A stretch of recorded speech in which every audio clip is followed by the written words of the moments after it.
Hi, Roger Griffiths here, the publisher of The Hub. Welcome to this, our up to speed short video series.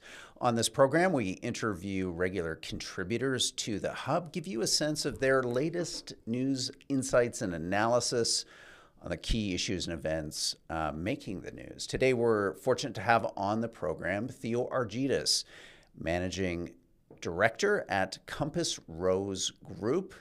Theo, great to be in conversation with you about a terrific snapshot that you provided our readers this morning, the day after the Trump inauguration, outlining some of your key thoughts on how Canada should respond to the tariff. So let's start there, Theo.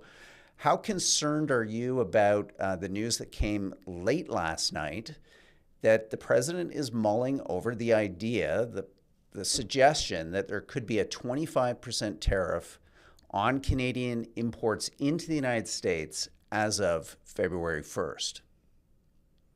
Yeah, we'll talk about whiplash, right? Because earlier in the day, we were seeing reports out of the US where we wouldn't be seeing tariffs anytime soon, that the US administration would be studying the matter, and everyone felt that we had been given a little bit of a grace period there to kind of negotiate with Trump. And then at the end of the day, really as a response to a question from a journalist, so I was off the cuff saying that we could face tariffs, blanket tariffs of as much as 25% as of February 1st. I mean, I think this reflects a couple of things. One, I think that it reflects that Trump's primary objective is to create as much chaos and uncertainty as possible. He believes that it maximizes his negotiating power,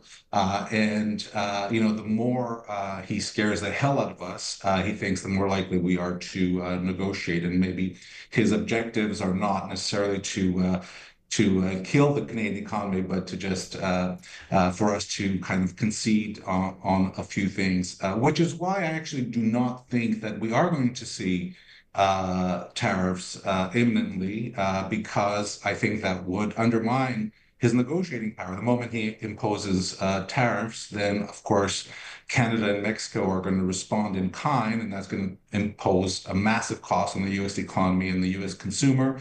And of course, he'll also galvanize opposition within the U.S. So I think his objective is essentially to create a lot of uncertainty. The other thing I would say is I actually don't believe we are going to see blanket tariffs. I think that kind of undermines some other kind of objectives he has for the domestic economy in the U.S. I think we're going to see more targeted tariffs going forward, but certainly he's going to keep us guessing, and he's going to create a lot of uncertainty because he believes that's how he's going to maximize his negotiating power.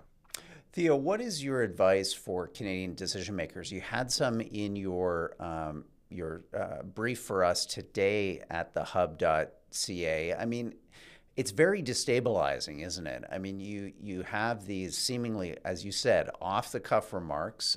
It's whiplash. It's one message in the morning, we're going to study tariffs, and then come 8 o'clock at night, no, 25% as of February 1st.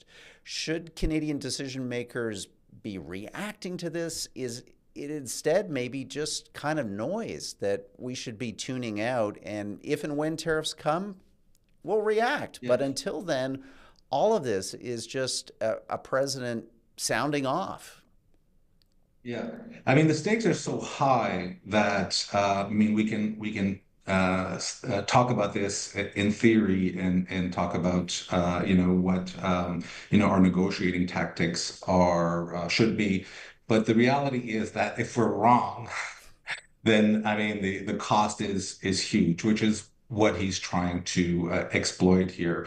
So I think we need to, but having said that, I mean, we do need to kind of think through kind of the probabilities. And I don't think that blanket tariffs imminently is a high probability thing. But again, the costs are so high if we're wrong that you have to be careful here. I mean, the Canadian government has kind of already talked about a three kind of pronged plan. One, And this is something that Melanie Joly was talking about yesterday at the cabinet retreat that we're having here nearby in Ottawa. One, to avoid the tariffs, which is the right, top priority for Canada. The second priority is to prepare retaliatory tariffs if needed, to retaliate. And the third priority is trade diversification. And so that's kind of what the government is telling us. I think it's important to talk about retaliation. I think we need to kind of make the Americans uncomfortable as uncomfortable as they are making us feel. The problem with retaliation is if we get into a trade war, I don't know if it's a war we can win. We are much more reliant on the U.S. economy than the U.S. is on us. Prolonged trade war, we will lose a prolonged trade war, and it would require a lot of resolve, political resolve that I don't think we have right now, and I actually don't even think we even have a well thought out plan. And on the other the third kind of part of that plan, the trade diversification. We've been trying to diversify from the U.S. for about five decades now, unsuccessful. Yeah. I don't know why we would think that would be any different. So I think our focus should definitely be on avoiding trade tariffs, avoiding U.S. tariffs. And how we go about doing that is what we should be focused on. And it becomes clear once you kind of look closely at the issue, it becomes pretty clear that the Trump administration will try very hard to redirect as much demand towards U.S. Production of goods and services as it can. That is kind of the focus. They want more production in the U.S. They want to reindustrialize the U.S. And once you kind of see it through that lens, it becomes pretty clear for us that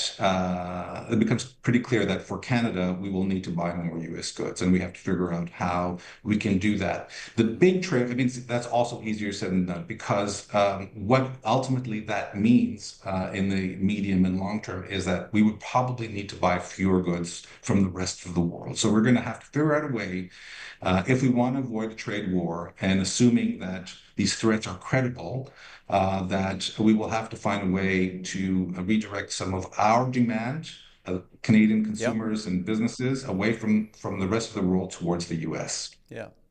Final question, Theo. Many of our viewers will know that you were a Bloomberg News reporter for almost a quarter century, so you know something about markets and the economy. What are your thoughts on the market reaction today? A little bit of sell-off in the dollar, but given the threat, maybe not as much as people thought, and the market reaction here on the TSX and elsewhere quite muted at this point. What's going on here? Why aren't markets in the dollar reacting more to uncertainty? I always thought markets didn't like uncertainty. Well, I mean, I think, we have seen the dollar fall quite a bit over the last 12 months or so. So there has been, and certainly since the election and the threats that Trump made just after the election. So the Canadian dollar has actually lost about 8%, I think, against the US dollar. And so we have already seen the markets price in some of that uncertainty. I think, as I, was just saying, I think the markets are pricing in a low probability of a massive Right. trade war. I don't think Yep. people think Trump is irrational to the point that he would undermine the U.S. economy.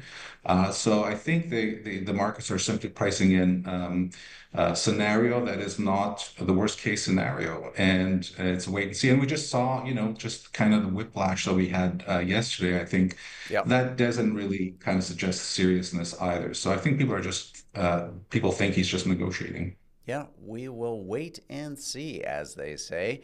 Theo Argydas, Managing Director at the Compass Rose Group, thank you for coming on Up to Speed today and sharing your analysis and insights. I urge our listening audience to head over to thehub.ca and check out the latest edition of In the Know. We've got Theo providing some real-time commentary and analysis on yesterday's news. Thanks, everyone, for being part of the program. Bye-bye.